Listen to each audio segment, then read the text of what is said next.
Okay, I'm Mark Singleton. I'm here on Bear Lake, and we're stand-up paddling, as you can see. Mark, who do you work for? Oh, I work for American Whitewater. And what do you guys do? Well, we advocate for flows in rivers.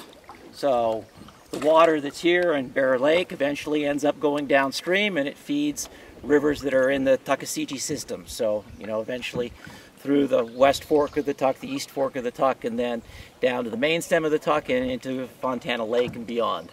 What are you doing playing around on all this slack water? I'm just out having fun. Yeah, the first thing I'm standing on is obviously a long board. This board happens to be 11 feet long and 30 inches wide. And as you can see, it's fairly stable.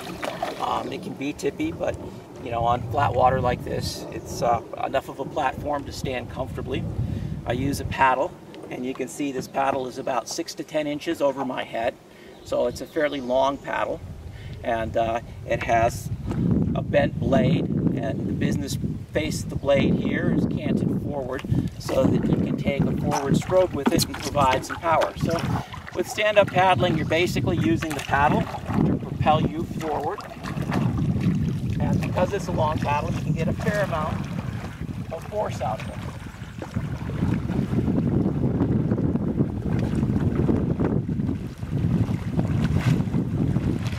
How far do you think we went? Oh, we probably did about 5 miles. I can feel it in my arms, chest, back, stomach, which is another benefit of stand-up paddling. Mark called it yoga on the water, and it's definitely a balanced sport and a core strengthening exercise, and just a really nice way to be out in nature and on the water.